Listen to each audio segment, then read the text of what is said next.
Okay, hi everybody, it's Mike here.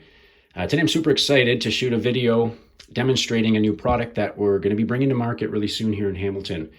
And it's a do-it-yourself backwater valve cleaning kit that we think is going to help a lot of people, especially here in Hamilton, clean out their dirty backwater valves. And of course, for those of you that are already cleaning your valve, that's great. I wanted to show you today a better way to do what you're probably doing incorrectly. So I brought my valve up into my bathtub, and I wanted to quickly start off just showing everybody how this valve works real quick so they can get an idea of how this system is going to help them. But this is the mainline valve. So this is the 4963 normally open Fullport backwater valve from Mainline. It's a very popular valve, part of the building code in a lot of places, and it's a great valve, but it does need to be cleaned in order to work properly. So with that being said, I want to show you how the valve works real quick.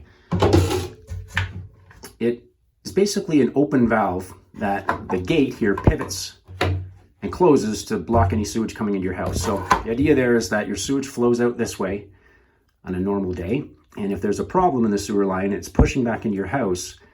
This valve this gate is designed to be pushed up and then sealed off here. When the pressure's gone, the valve will actually open back up. Now the problem with this is that if you don't clean underneath this flap, and you're like most people who are taking the clean out cap off, pouring 2-liter bottle of water down here, so you're doing a good job cleaning this area, but what you need to be cleaning is back inside here, and definitely underneath this gate. I've been to a lot of valves recently, and I've noticed that these gates can actually get stuck right to the body, especially if there's grease in your sewer line, you're using cooking grease or bacon grease down the drain, then you might have a problem here. So I'll show you how the system works. And during the process of designing this, we noticed that one of the main challenges with cleaning the valve is actually opening the clean out cap, because most of these valves are going to have a box around them, and they're going to be a couple feet down. So getting a screwdriver inside here can be really difficult sometimes. You just don't have the room. To address that, we designed a utility tool. This is our utility tool. But the first part of that tool is assisting you in getting the valve open. So all you do is you take this part, stick it into the hole here, or the little groove, and then you've got all the leverage in the world to turn the valve cap, take it off. Okay, so once you get the cap open, the next thing you want to do is just put the tool back together. Bear with me, just have one hand here. So it goes back together. And then this tool is really handy because what you want to be doing, right, is getting that flap up and down and making sure that it moves. So it's designed with a bit of a hook here.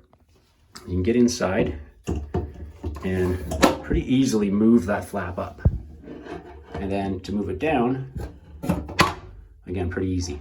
So definitely want to get in and manipulate this flap up and down and see how bad the situation is. But here's how we're going to clean it. So the idea is to use a natural cleaner, baking soda and vinegar. And the first step would be to put baking soda inside the valve.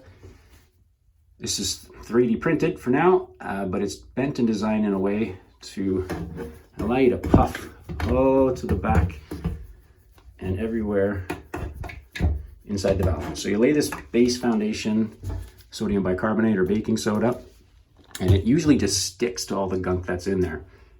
Okay, so once you get the baking soda in here, the next step is to put in your vinegar so we can break down all that grease. And the applicator is very much the same as the dry solution. It just has a smaller perforation so you can spray. But it doesn't take a ton of vinegar here, but you want to coat all that baking soda with some vinegar and let it sort of sit inside the valve and let it do its thing. Now, when you mix baking soda and vinegar together, it actually reduces the cleaning power of the vinegar slightly.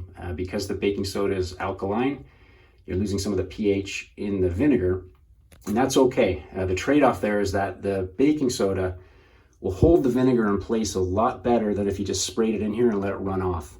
So you also got to remember your sewer line's on a bit of a slope here. Okay, so this is a good example of what usually happens inside a valve. And then once that's all in and coated, you really want to get in there with the brush from the utility, and you want to brush any grease, debris, sitting on the flap. And of course, get underneath here. And this is where a lot of the work's going to happen. Just getting everything clean, scrub free.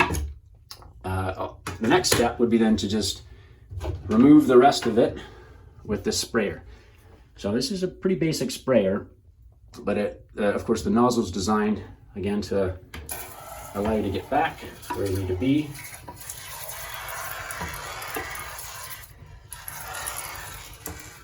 There you go. And it might take a couple tries at this, especially if you have never cleaned your valve for a really long time. But once all the baking soda and vinegar is out of the valve, you'll notice that it's probably going to be pretty clean. And then when you finish off, usually just make sure you can move it up and down freely. And your valve is actually now pretty clean. Tap back on. And of course, you want to make sure that it's tightened. Not too tight, but snug. And there you go. So that's the system. Like I said, I'm really excited about bringing this to the market. My partners and I are going to be working pretty hard over the next little bit. So stay tuned and look for this in your basement soon. Take care.